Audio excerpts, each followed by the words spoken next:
現實話俾我哋聽，開寶馬住別墅，不如夫妻之間手拉手過馬路。金窩銀窩不如自己溫馨舒適嘅小窩。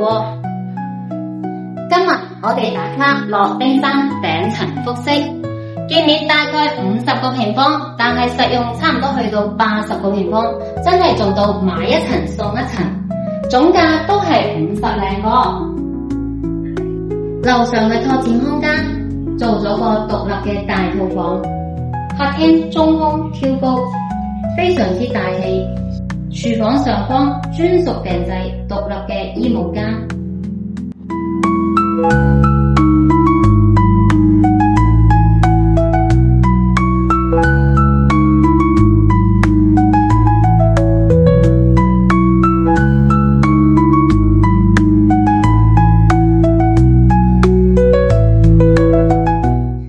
東南方向採光通風非常之好，再睇下我哋呢個一望無際嘅高層嘅視野，中意呢個景觀嘅約我實地睇樓。